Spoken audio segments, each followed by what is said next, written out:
Bonjour et bienvenue au premier salon digital du mieux vivre. Je suis Mario Giorgio et aujourd'hui nous allons parler d'un sujet qui touche certainement beaucoup de personnes parmi vous ou des personnes que vous connaissez. On va parler hypersensibilité. Et pour traiter de ce sujet, j'ai le plaisir d'accueillir aujourd'hui Anita Rossier. Bonjour Anita. Bonjour Mario. Bonjour, c'est super de t'avoir avec nous. Oui, merci, pareillement. Alors dis-moi Anita, pour les personnes qui ne te connaissent pas encore ou pas beaucoup, est-ce que tu veux bien parler un peu de toi et d'expliquer ce que tu fais, qui tu es? Oui, alors avec plaisir. Même si habituellement, en fait, en dehors des conférences, je parle pas beaucoup de moi, mais là, bah, je me lance. Voilà. Euh, Ben, et bravo pour ça. Bravo pour Merci. ça. Donc, je m'appelle Anita Rossier. Ça fait à peu près 10 ans maintenant que je suis thérapeute. Alors, disons, ma technique principale, c'est l'hypnose. Je fais aussi du coaching, tout un tas d'autres techniques. Bon, tout ça, c'est disponible sur mon site. Et puis, je suis cofondatrice du Centre Anisen qui se trouve à la Tour de Trême. C'est un centre qui est entièrement dédié à la personne hautement sensible. Alors moi, je préfère dire hautement sensible parce qu'hypersensible, c'est aussi utilisé dans la médecine, notamment pour décrire une maladie. Puis moi, tout mon créneau, c'est de dire que c'est pas une maladie, que c'est une condition qu'on peut tout à fait vivre heureux avec. Et puis voilà, c'est un petit peu aussi le but, la vocation de ce centre Anisen. On est deux, donc il y a moi et mon conjoint. Il est lui-même aussi hypnothérapeute et coach. On est donc partenaires dans la vie et au travail. On est parents d'un petit garçon aussi hautement sensible. Et puis, ce qui est drôle, c'est qu'il est né le jour de le même jour que la journée mondiale de la neurodiversité. Donc, c'était aussi un joli signe pour nous. Et puis voilà, on a envie, nous, ce qui nous fait vibrer en fait, c'est d'apporter notre soutien aux conditions de vie des personnes sensibles qui le voient comme un fardeau. Comme la première vidéo que j'avais publiée il y a maintenant 6 ans, je crois, l'hypersensibilité du fardeau au cadeau. Magnifique, Moi, magnifique. avant, j'étais scientifique, donc vous verrez que il y a pas mal de sciences aussi dans cette présentation, mais après, ça part plus dans l'ésotérisme et puis la médiumnité. D'accord, ok, super, magnifique. Un petit rappel par rapport à l'endroit où se trouve votre centre. Tu veux bien répéter juste le nom? Oui, Oui, il se trouve au A, la Tour. alors à la Tour de Trême, c'est la commune de Bulle en fait. D'accord, dans la commune de Bulle, Donc, canton vraiment en Suisse. juxtaposé. Ouais, voilà. Voilà, pour les autres francophones, et je sais que vous êtes nombreux à nous regarder et à nous suivre, c'est une localité en Suisse. Mais il y aura toutes les informations dans le descriptif ici de la conférence. Alors, avant de laisser la parole à Anita, je vous rappelle que si vous êtes en train de regarder cette conférence en live, vous avez la possibilité de mettre des commentaires ou des questions et je les transmettrai à Anita. Voilà, merci beaucoup, merci à vous toutes et à tous d'être là. Et puis, Anita, je te laisse la parole. Oui, merci beaucoup Mario. Alors oui, je vous remercie vraiment d'être là pour ceux qui sont présents en live et pour ceux qui peut-être écouteront cette conférence plus tard. Avec mon conjoint, on essaie vraiment de faire des vidéos qui soient utiles, de donner de l'information qui vous aide. N'hésitez pas à aller voir ma chaîne YouTube. Il y a déjà pas mal de vidéos. Et puis voilà, aujourd'hui, l'idée un petit peu, c'est de présenter quelque chose dont j'ai encore jamais parlé. Donc c'est un moment un peu émouvant pour moi. C'est l'aspect de la médiumnité et de l'intuition en lien avec la haute sensibilité.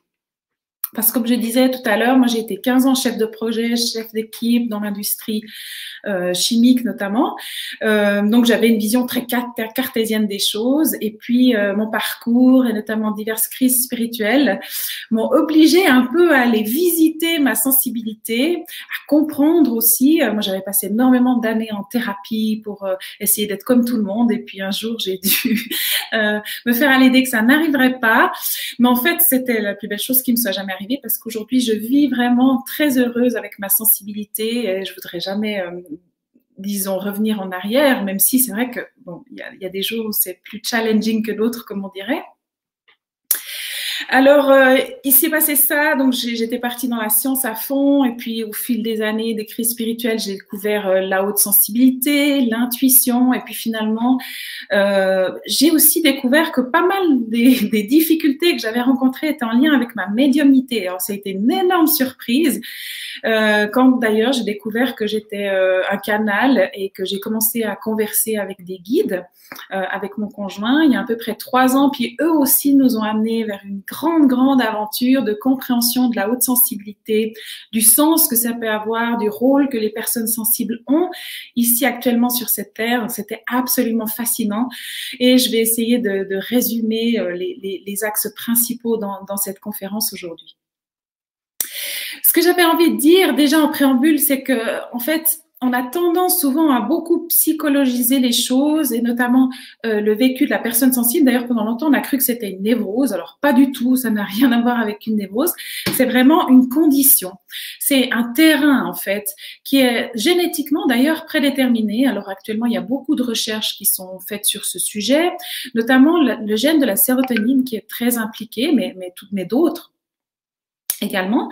Et puis, on agit ici au Centre Adizen sur divers plans pour aider la personne sensible. C'est déjà de comprendre ce que ça veut dire que d'être une personne hautement sensible, c'est quoi ce terrain et comment en fait ça impacte notre vie au quotidien. On apprend aussi à décoder les émotions et à accueillir les émotions parce que justement chez la personne sensible c'est tellement intense que parfois on a tendance à se couper de tout ça et malheureusement si on se coupe de nos émotions, eh bien on se coupe aussi du ressenti du corps et on se coupe aussi de notre intuition. Et comme finalement la personne sensible essentiellement s'oriente grâce à ton intuition, en tout cas si elle souhaite vivre de façon équilibrée, de façon heureuse, harmonieuse et épanouissante. Alors évidemment, lorsqu'elle est coupée de tout ça, elle commence à réfléchir beaucoup. Peut-être que certains d'entre vous se reconnaîtront aussi dans les ruminations mentales, les analyses perpétuelles, qui est toujours plus de questions. Et chaque fois qu'il y a une réponse, il y a toujours un oui, mais enfin. C'est sans fin. Donc voilà, l'idée, c'est d'apporter un peu des pistes pour sortir de ce mental et pour comprendre ces perceptions que nous avons et notamment aussi le lien des perceptions subtiles dans tout ça. Alors, mon compagnon aussi, lui, il travaille dans l'hypersensibilité au masculin pour aider les hommes sensibles à mieux vivre avec leur sensibilité et puis finalement à conjuguer virilité et sensibilité. Alors, qu'est-ce que la haute sensibilité? Justement, c'est souvent mal compris et mal connu, notamment aussi dans la médecine. Rares sont ceux qui connaissent vraiment le sujet. D'ailleurs, moi, j'entends souvent des patients qui me disent que leur médecin, leur psychologue, leur psychiatre leur ont dit que c'était une mode. Enfin, voilà. Alors, pas du tout. Hein, c'est pas à la mode. Ça a toujours été comme ça. D'ailleurs, c'est présent chez aussi plus de 100 espèces animales. Et puis, ça correspond à environ 20 à 30% de la population. Donc, les névroses, déjà, potentiellement, on est tous concernés. Hein, c'est pas un pourcentage de la population.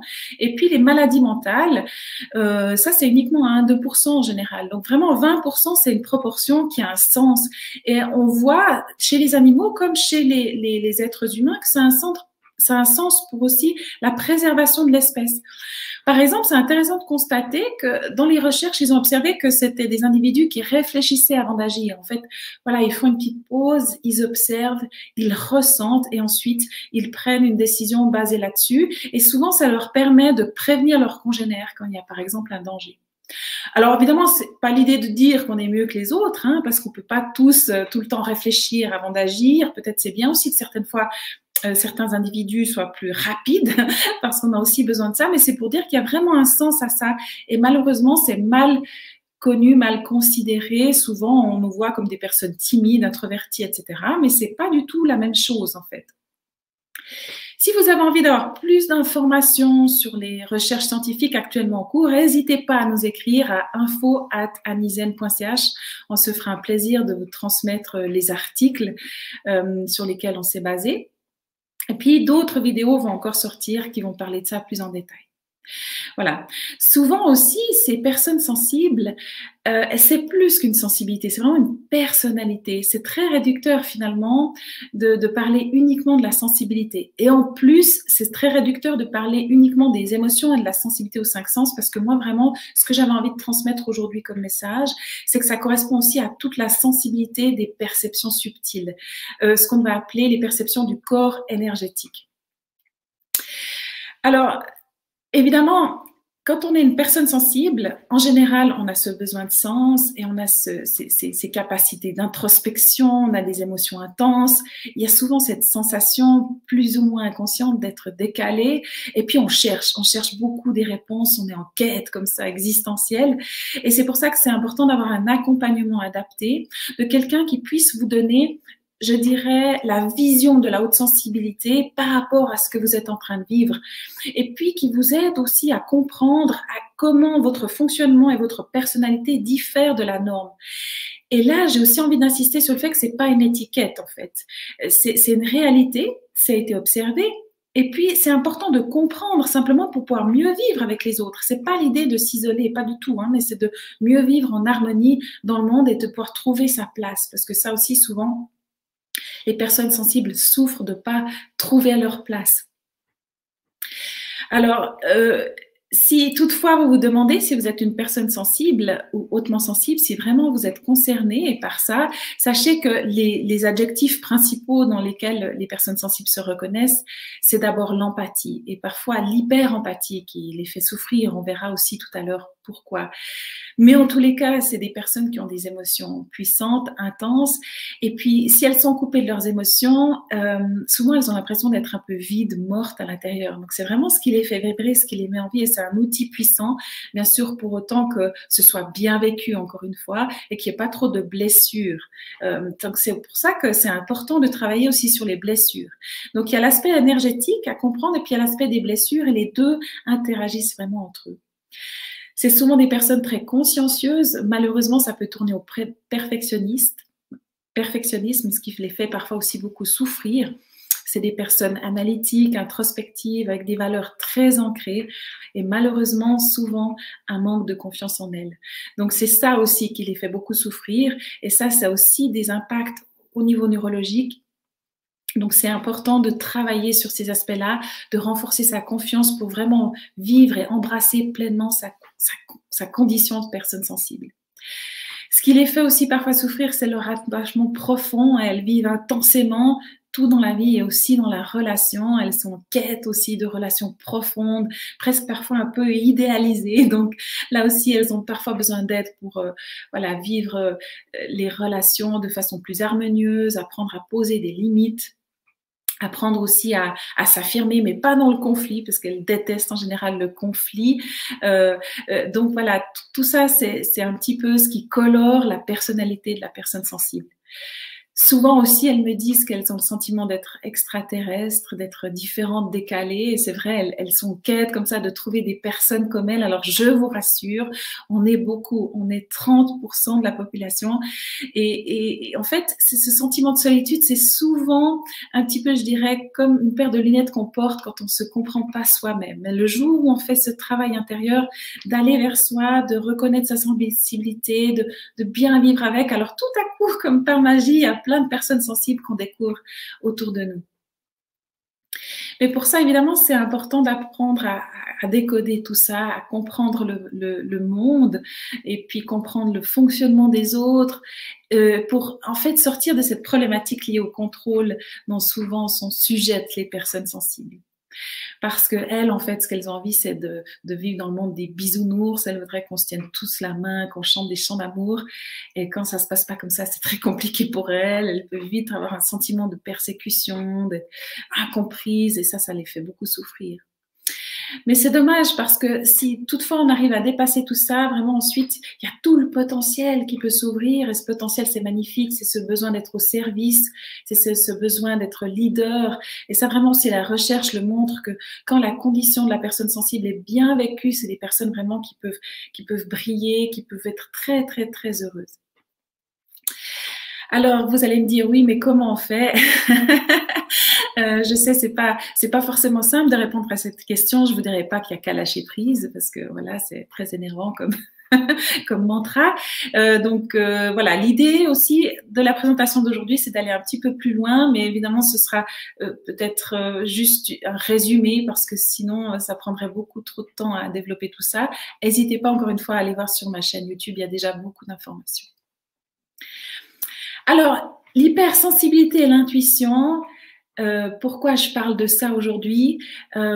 J'ai découvert moi sur mon chemin en fait que j'avais été sans le savoir en fait très souvent guidée par mon intuition, à tel point qu'il y avait des moments où je comprenais pas du tout où ça me dirigeait. Je me rappelle à l'époque j'étais encore chimiste, donc j'avais un poste à responsabilité, tout ça, tout comme il faut.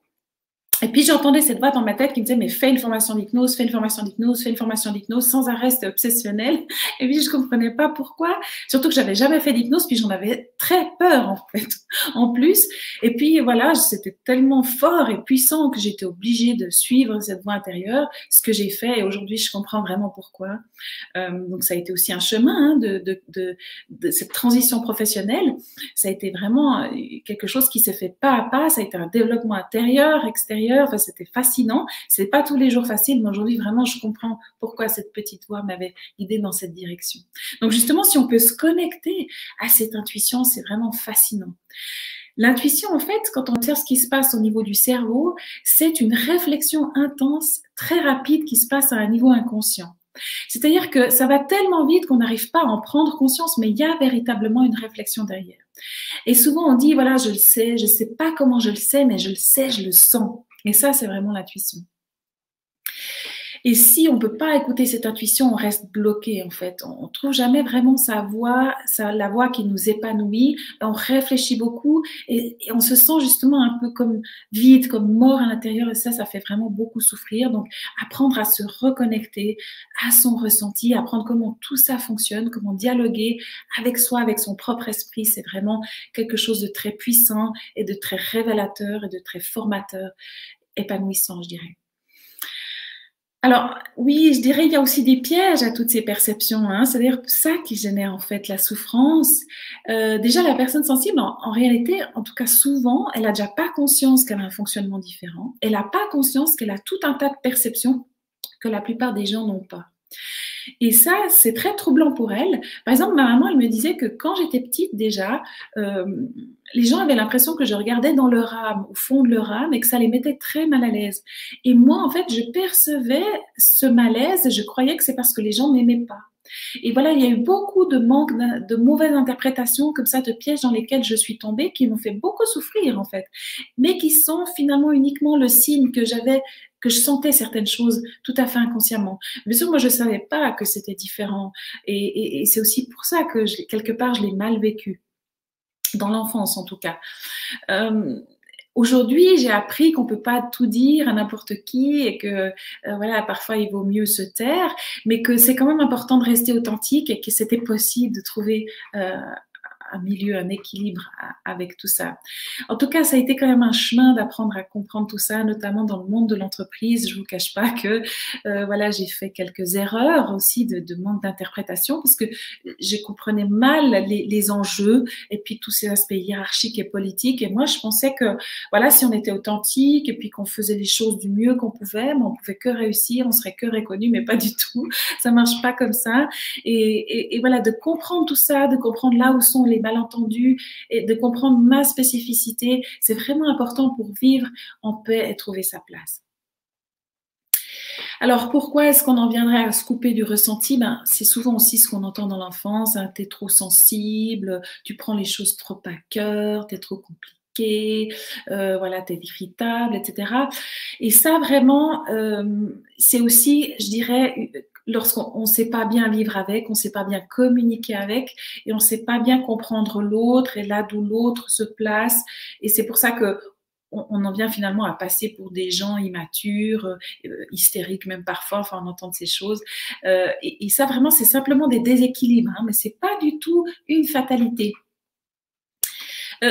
Si vraiment on comprend on commence à comprendre comment décoder, tout ça devient beaucoup plus simple. Et sinon, justement, on cherche à être accepté, on cherche à être comme tout le monde et on finit par porter un masque. C'est un mécanisme de défense, hein, voilà, ça peut marcher pendant un certain temps. Sauf que, on s'oublie dans tout ça. On finit par plus savoir qui on est, on réfléchit beaucoup et ça nous emmène vraiment dans le mental, dans l'hypermentalisation, l'hyper-intellectualisation, puis on est coupé du cœur et ça, pour la personne sensible, c'est terrible parce que c'est ça vraiment qui la fait vibrer. Parfois même, on a cette sensation de devenir fou parce qu'on perçoit des choses que visiblement les autres ne voient pas, ne perçoivent pas. Et puis, ça fait tellement alimenter le mental qu'on a l'impression qu'on va devenir cinglé. Et vraiment, cette impression, j'ai eu souvent. Et je vous rassure, je suis pas folle. En tout cas, c'est ce que mon psychiatre m'a dit. Mais c'est important de trouver comment désamorcer tout ça. J'avais aussi un peu envie de parler de médiumnité parce que finalement, de l'intuition à la médiumnité, il n'y a qu'un pas. Alors pourquoi? Moi, j'ai fait mes études de médiumnité en Angleterre, hein, au Arthur Findlay College, peut-être que certains d'entre vous ont déjà entendu parler. Et là, normalement, ils font aucune distinction entre l'intuition et la médiumnité. Pour eux, c'est vraiment deux visions d'une même perception, en fait, de ces perceptions extrasensorielles et de la capacité d'ouvrir son aura pour être en accueil de ces perceptions. Alors ça, c'est possible uniquement si je suis moi-même en sécurité, si je suis bien ancrée, et puis si j'ai des limites psychiques qui sont saine en fait. Sinon, je suis très très vite envahie par tout ça et ça génère plein de problèmes de déséquilibre et ça fait énormément réfléchir. Donc tout ça, soigner ses blessures et puis comprendre sa sensibilité, ça permet d'ouvrir la porte en toute sécurité et de comprendre ses perceptions, que ce soit peut-être des énergies, hein, l'énergie des lieux. Certaines personnes sensibles ressentent ça très fort.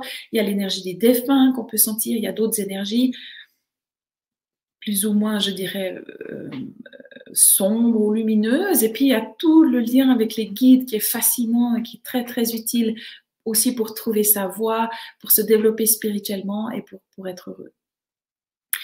Alors, justement, qu'est-ce qui se passe si je ne connais pas bien ma médiumnité, qu'elle est mal gérée? En lien, il y a souvent, alors je ne dis pas que c'est la seule explication pour ce que je vais mentionner, hein, mais c'est une explication qui est malheureusement mal connue, et en tout cas pas du tout connue de la médecine. C'est ces sentiments de persécution en fait, cette anxiété diffuse, généralisée, et qui nous pousse finalement à nous isoler parce qu'on supporte plus le monde, on supporte plus les gens, on se sent tout le temps incompris, rejeté. Et ça conduit inévitablement à la dépression parce qu'en fait, même si la personne sensible peut très bien vivre sa solitude, si on est trop souvent seul, c'est aussi très douloureux et ça conduit à la dépression. Il y a souvent aussi des peurs du noir, des peurs pour s'endormir. Beaucoup de troubles du sommeil sont en lien avec une médiumnité mal gérée.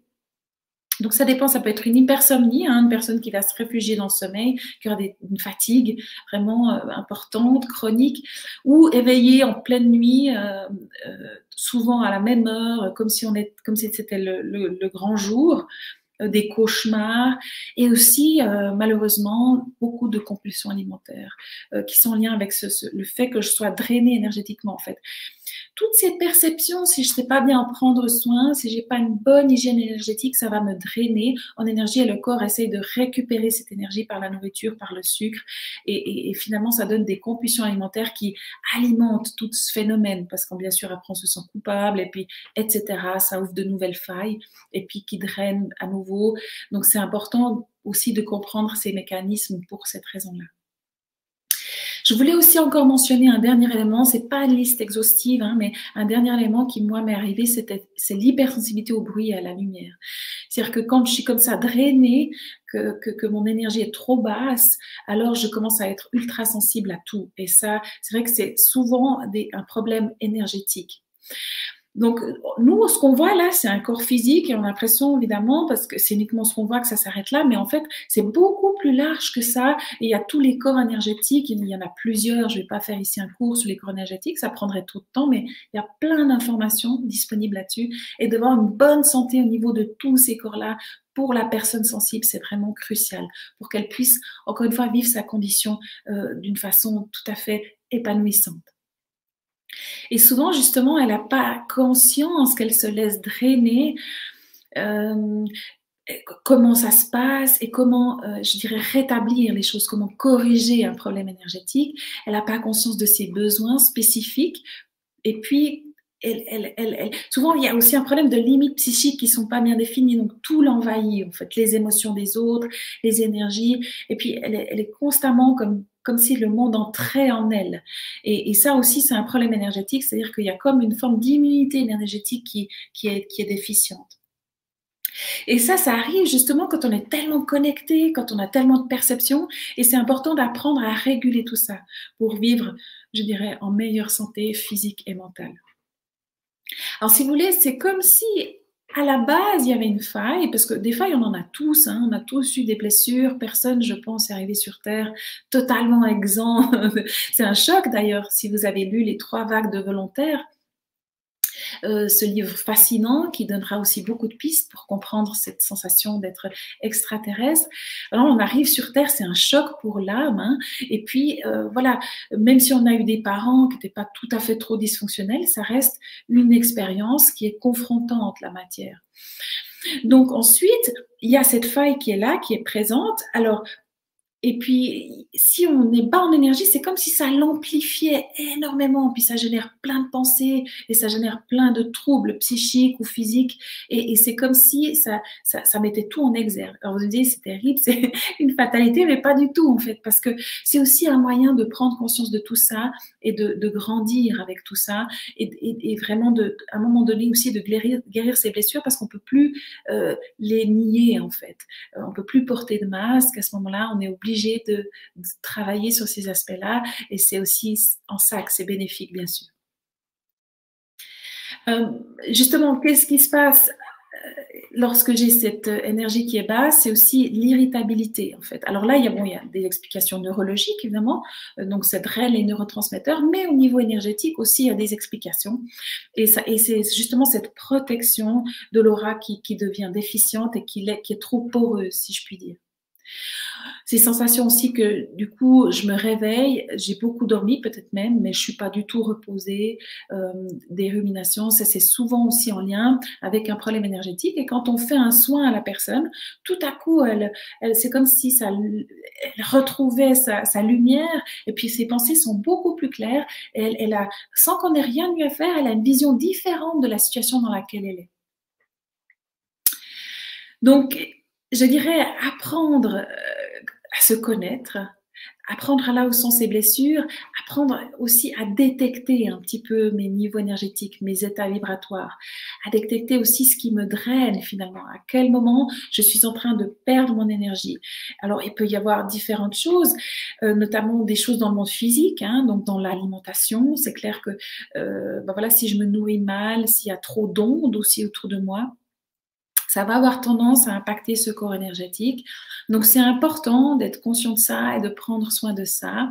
Et au niveau psychologique aussi, c'est important d'apprendre à poser ses limites et d'apprendre à, je dirais, se protéger, apprendre à dire non pour pouvoir, quand on sent que c'est nécessaire, se mettre en sécurité.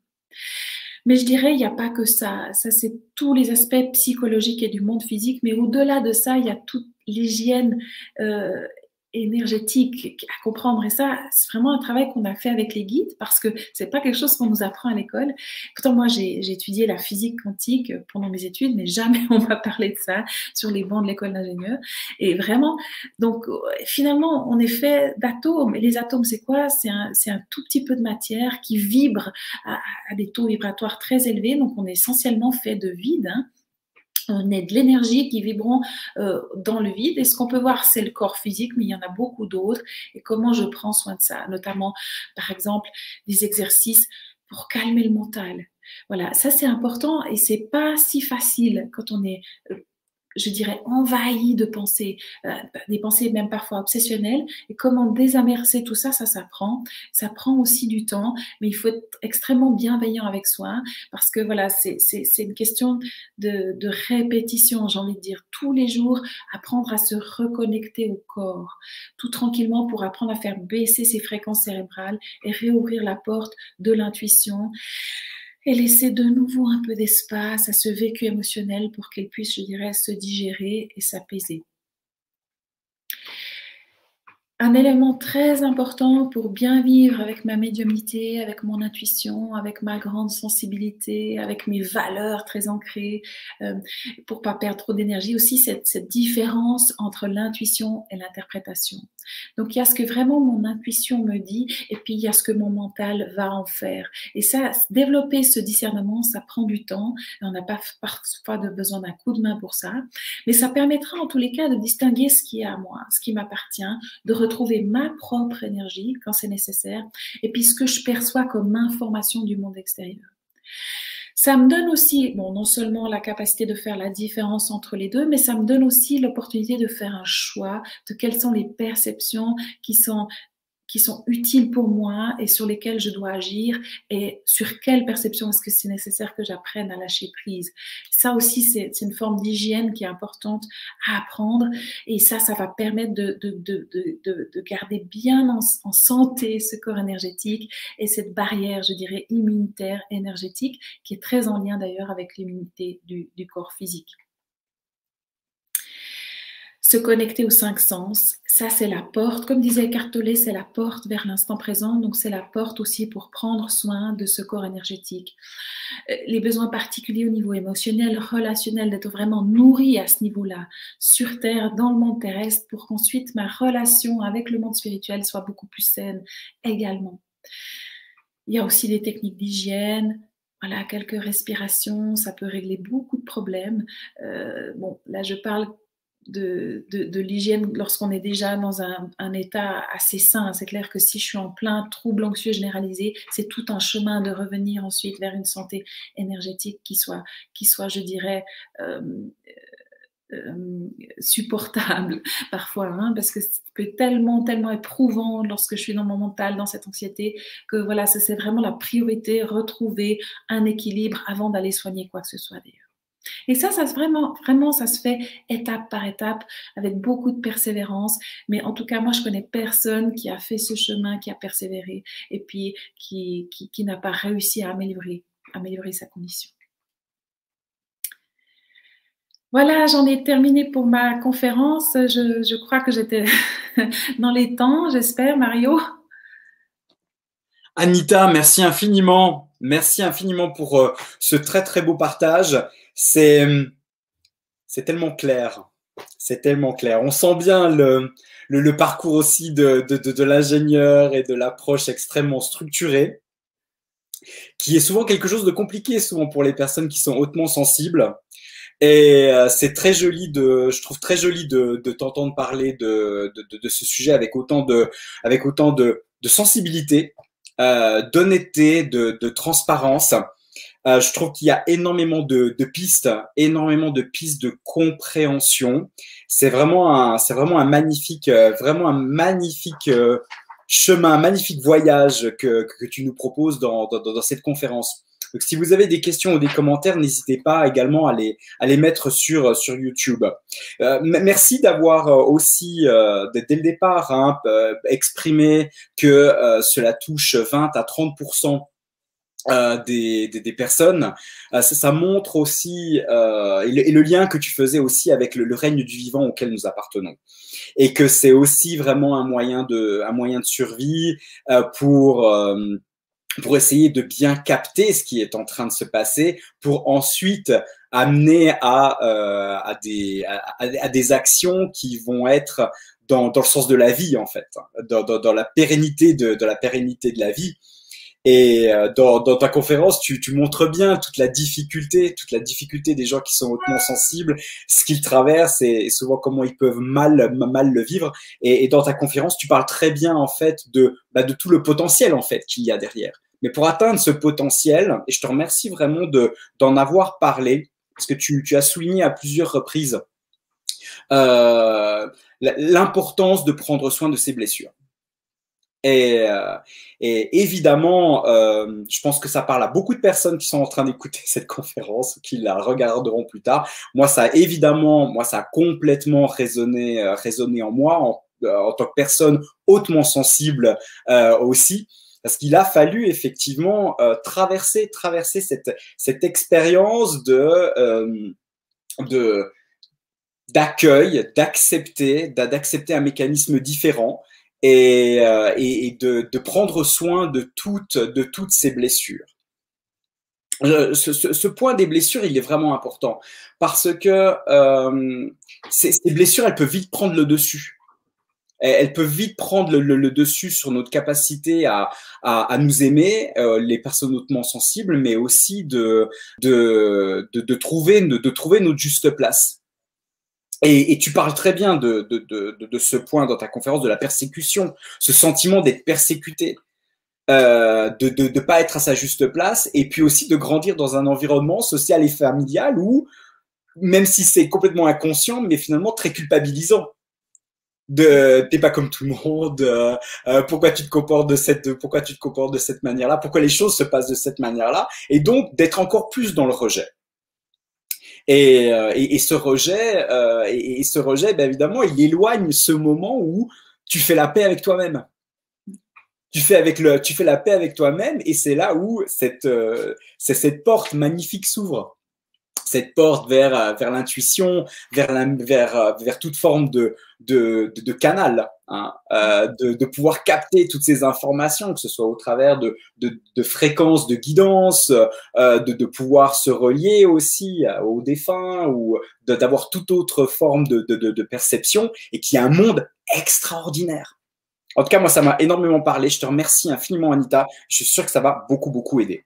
Maintenant, d'un point de vue professionnel, ce qui est génial, c'est que tu as vraiment les deux casquettes. Et tu as eu d'abord cette casquette très corporative, et puis après, cette ouverture à toi-même et à toute la lumière qui est en toi et tout ce que tu peux faire. Quels sont est-ce que tu aurais un conseil pour les personnes qui n'auront pas forcément cet appel, tu vois, d'accompagner les autres, tu vois, de devenir thérapeute, mais qui vont rester dans un univers, on va dire, un peu carré, un peu corporatif, ou qu'est-ce que tu pourrais leur donner comme conseil? Alors, la première chose, quand même, on en revient, Mario, tu sais, à ce que tu as dit, qui est fondamental, c'est comprendre sa haute sensibilité et l'accepter. Parce qu'à partir du moment où je fais ça, j'ai plus besoin que tout le monde me comprenne, en fait. Quelque part, même à la limite, on s'en fout un peu.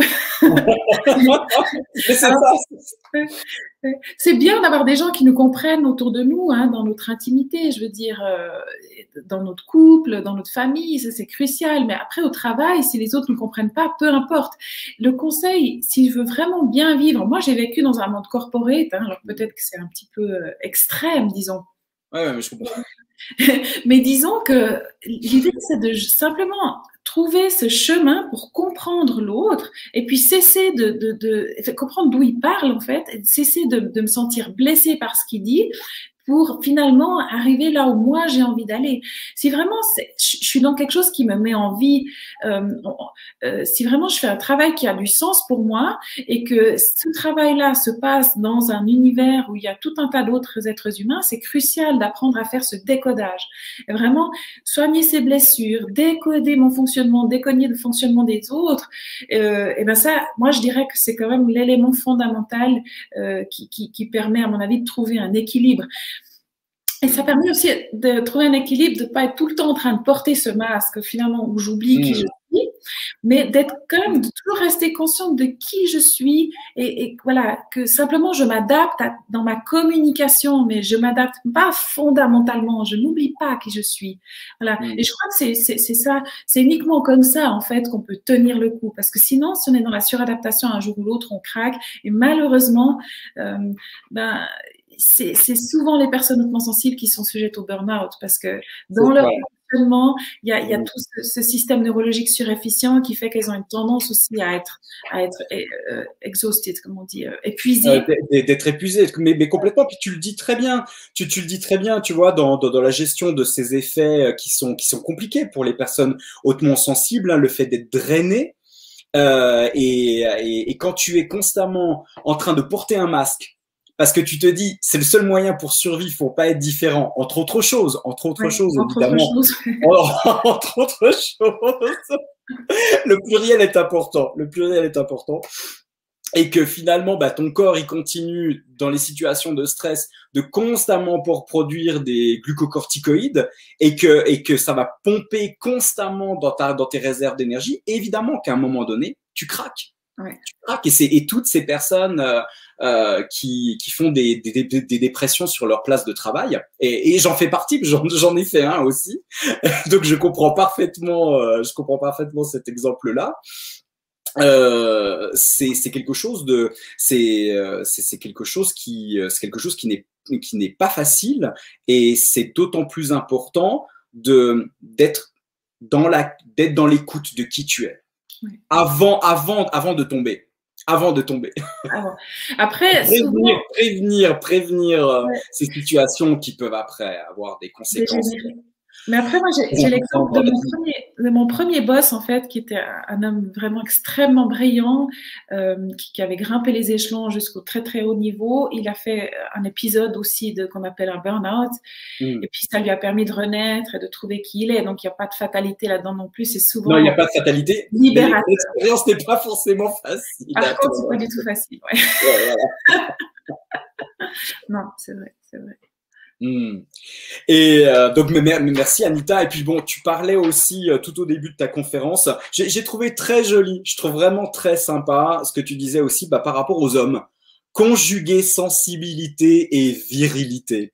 Et ça, franchement, je trouve que c'est top. Je pense qu'il y a plein d'hommes qui arrivent à vivre très bien leur part de féminin sacré. Mais je peux très bien imaginer que pour certains mecs, ce soit difficile. Parce que ça les ramène à « je suis faible ». Ouais, c'est ça. Alors qu'en fait, j'ai de la sensibilité. Et ils entendent certainement « je suis faible ». Ouais. Et ça doit être très compliqué. Ça doit être très compliqué pour certains hommes. Je trouve chouette. Et du coup, vous faites quoi? Vous faites des programmes avec ton mari, spécifiquement pour les mecs? Alors, il est en train de mettre ça au point parce que je l'ai un peu poussé là-dedans, parce que moi, j'accueille beaucoup d'hommes et je trouve fascinant le monde des hommes, hein, mais c'est un peu comme comprendre un neurotypique. Moi, je reste une femme, donc même si je fais des efforts de compréhension, je suis pas à l'intérieur en fait, je le vis pas de l'intérieur. Et moi, je lui dis vraiment, il faut que tu fasses ça parce que tous ces hommes ont besoin de ton aide, parce que vraiment, mon conjoint, je trouve que il n'est pas parfait, hein, mais il a réussi à trouver entre justement son côté mec et puis sa sensibilité. Je trouve fascinant comment il a réussi lui à gérer ça. Et alors, je trouve qu'il devrait vraiment, mais on fait un stage par contre. Ça, on a déjà mis en place. Où on est les deux, et puis vraiment je le pousse si tu veux, il le fait en individuel, mais c'est vrai qu'il faudrait qu'il fasse ça aussi dans des groupes, ce serait vraiment sympa. Ouais, mais effectivement. Puis là, je pense, c'est vrai c'est vrai qu'au Salon du Mieux Vivre, on touche vraiment un public très féminin, très dans le féminin et très féminin aussi. Mais du coup, ce sont aussi autant de femmes qui ont des fils, des maris, des frères et plein d'hommes autour d'elles. Donc oui, bien sûr, je pense que c'est quelque chose qui pourrait vraiment, qui pourrait être que positif de recréer vraiment cette paix entre cette part de féminin sacré qui est en chacun de nous, mais qui est aussi chez les mecs, et vraiment qu'ils fassent la paix avec ça, qu'ils se rendent compte de tous les trésors que ça peut amener, Et c'est vachement pour les femmes d'ailleurs, hein. Ouais. L'accès à leur masculin sacré, c'est extrêmement puissant et c'est très, très apaisant. Ou de réparer leur féminin sacré. Ce que j'accompagne beaucoup, ce qui est très, très abîmé aujourd'hui. Au début de la conférence, tu parlais aussi, j'ai beaucoup aimé, c'était chouette que tu le dises, c'est plus qu'une sensibilité, c'est une personnalité. Et que au travers de ça, c'est important de trouver sa place. De trouver sa place, même si simplement d'accueillir, oui, je suis décalé, mais décalé, ça veut pas dire que je suis malade, que j'ai une pathologie. Ça veut juste dire que je fonctionne d'une autre manière et que cette autre manière, elle est aussi très très belle. Mais merci d'avoir parlé de ça, Anita. Tu as aussi parlé du rythme dans ta conférence. Le rythme, c'est important. hein, de faire les choses pas à pas. Oui, voilà, oui, d'accord, je vois où tu vas. Et d'accepter, voilà, que ça implique aussi un certain rythme, hein, et de pas se dire demain matin j'aurais réglé ça, déjà parce qu'il y a rien à régler, mais aussi parce que ça demande, c'est un voyage. C'est un voyage. Et puis, ce qui est troublant, mais ça m'est arrivé à moi, mais je le vois tellement dans ma patientèle, un esprit vif comme ça. Donc, on sait exactement où on veut aller. Dans la tête, on a tout compris. Et puis après, pour l'intégrer, le vivre au quotidien, c'est tout un chemin qui prend du temps. C'est très frustrant. Et puis, en plus, on n'aime pas trop le changement parce que ça génère des émotions. Donc, il faut un peu composer avec tout ça, négocier avec tous ces aspects. Et c'est pour ça que, voilà, je trouve que c'était vraiment important de mentionner que si ça prend du temps, c'est normal, en fait. C'est pas qu'on se trompe, que, il y a une expression que moi j'aime beaucoup qui dit qu'on peut pas tirer sur un bras d'herbe pour qu'il pousse plus vite. C'est ça, mais oui. C'est exactement ça. C'est exactement ça. Ouais, c'est accueillir, voilà, accueillir son rythme, son rythme et se rappeler qu'il n'y a pas de ligne d'arrivée. Ouais, c'est juste. Il y a aucune ligne d'arrivée. Ce sont vraiment des expériences. C'est chouette aussi à la fin de ta conférence d'avoir évoqué le livre des 3 vagues du volontaire. Et du choc que cela représente. Ouais. Pour cette fréquence, hein, qui nous anime et qui arrive comme ça dans cette enveloppe physique et qui compose avec sa matière et avec son environnement, hein, se rappeler qu'on est grand, majestueux, merveilleux, mais qu'on est aussi dans une boîte et que la boîte, faut faire avec. Ouais. Et je dois dire que moi, je viens d'avoir un enfant et c'est vrai que du coup, pendant cette période, je me suis beaucoup intéressée aux aspects énergétiques liés à l'incarnation et j'ai découvert de nouveau tout un monde. Et vraiment, je me dis, mais waouh, ces petits bébés, quel courage ils ont.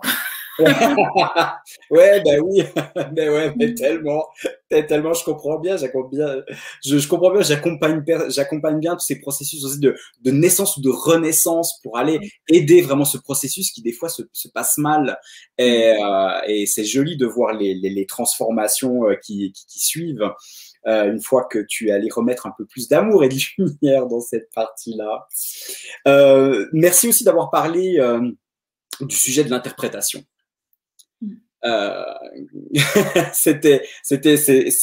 pense que ça vous parle. Si vous êtes hautement sensible, je suis sûr que ça vous parle. C'est comment ça cogite là et qu'on imagine, qu'on interprète faussement ce que les gens, les réactions des gens, les réponses des gens, tout ce qui est aussi complètement non-verbal. Se dire, ouais, en fait, ils m'aiment pas, on me rejette, on m'abandonne, on me juge.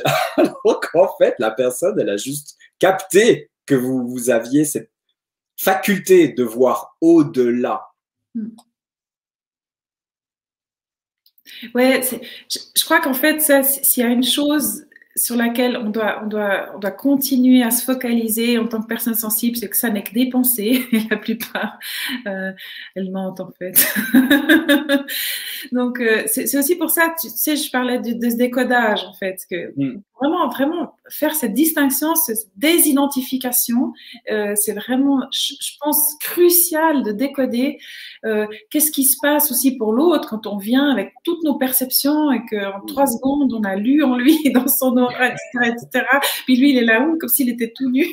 Oui, c'est ça en fait. En fait, c'est ça, c'est exactement ça. C'est que quand tu es hautement sensible, tu as plus cette propension à, d'une manière ou d'une autre, quel que soit ton canal, tes perceptions, c'est de voir au-delà finalement de ce que la personne elle-même connaît d'elle-même en fait. Et c'est là où ça devient très très gênant pour la personne et c'est très compliqué pour la personne hautement sensible de se dire qu'en fait c'est pas de sa faute en fait c'est la faute de personne mais c'est compliqué à vivre.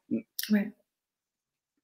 Et puis le dernier point sur tout à la fin tu parlais de vraiment de développer son discernement, hein, de vraiment dans ce voyage de faire la part des choses entre ce que cette partie, hein, du cerveau dont les fréquences sont beaucoup plus lentes que celles du cœur, qui lui va essayer d'interpréter ce qui est en train de se passer Et alors qu'en fait, l'information qui vient du cœur, si on se relie à ça, bah, c'est ça en fait qui va donner la bonne information et qui ensuite va être correctement interprétée en fait, pas par le mental. Mais si on le laisse d'abord lui agir, bah, c'est comme si on mettait la charrue avant les bœufs en fait.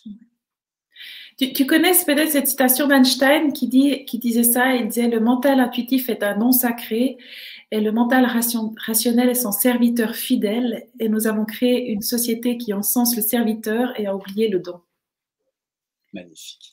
Ouais. Bon, Einstein, c'est un peu mon héros.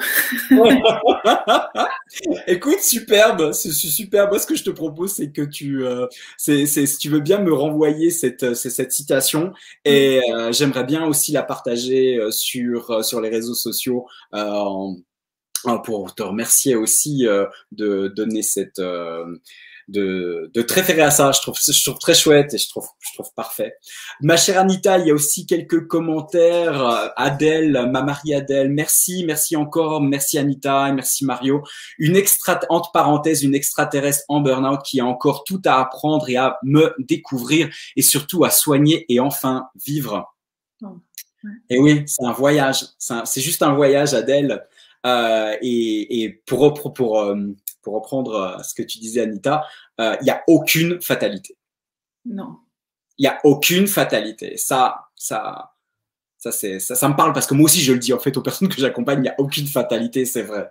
C'est vrai que quand on est en plein dedans, qu'on est au fond du trou en train de souffrir, je dis pas ça parce qu'on n'est pas prêt à l'entendre, mais ça donne quand même de l'espoir. C'est-à-dire que moi, je crois vraiment à ça. Tant qu'il y a de la vie, il y a de l'espoir. Ah, mais complètement. Et moi, la vie, c'est vraiment passée par des moments extrêmement sombres et je peux vous dire que je suis convaincue du plus profond de chacune de mes cellules, vraiment. Ouais. Et je suis complètement d'accord avec toi. Je suis d'accord avec moi. Complètement d'accord avec le genre. Et je pense qu'on aurait beaucoup de choses en plus à partager encore après cette conférence. Et Laurent qui t'écrit, merci Anita.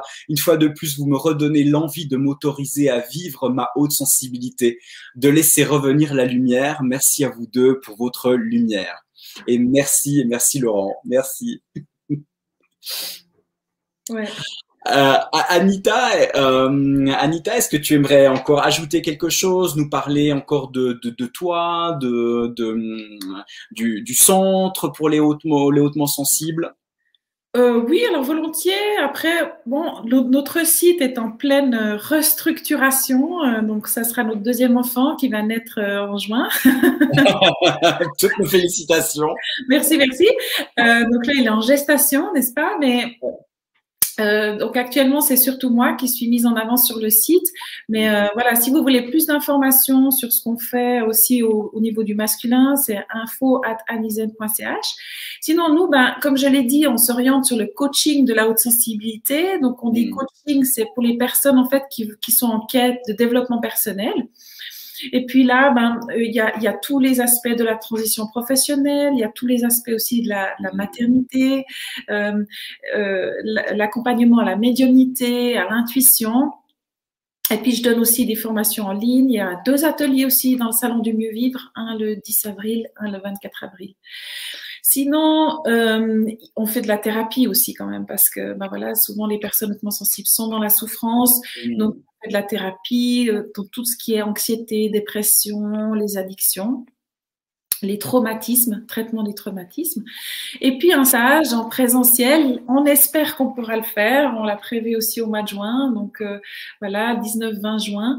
Et là, vraiment, on va reparler de tout ça, de la sensibilité, de l'intuition, de tous ces aspects-là, de se connecter à nos guides.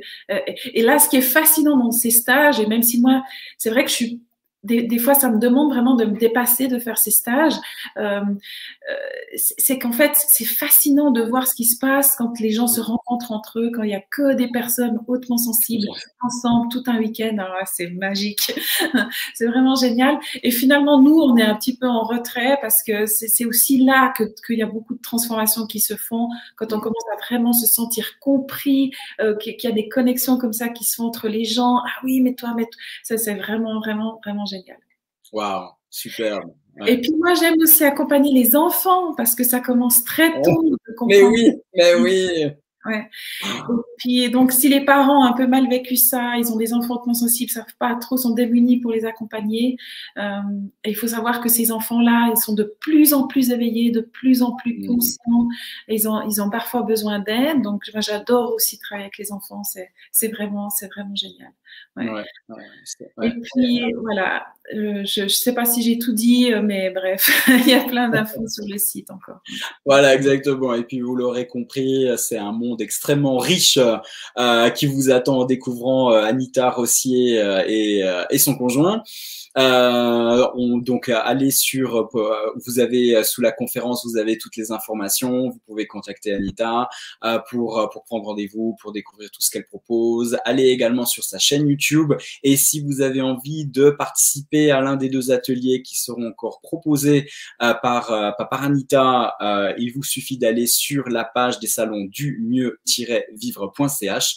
Là, vous avez la liste de toutes les conférences et les ateliers. Et une fois que vous sélectionnez l'atelier, eh bien, vous pouvez vous inscrire. Et c'est évidemment obligatoire pour qu'on puisse gérer toute la partie en ligne. Voilà, ma chère Anita, c'était un véritable plaisir. Merci beaucoup. C'était un grand plaisir pour moi aussi. Superbe. Et je te laisse encore peut-être le mot de la fin, si tu m'as encore terminé avec quelque chose. Ah, et est-ce que tu aimerais peut-être dire aux gens hautement sensibles qui regardent ou qui regarderont cette conférence?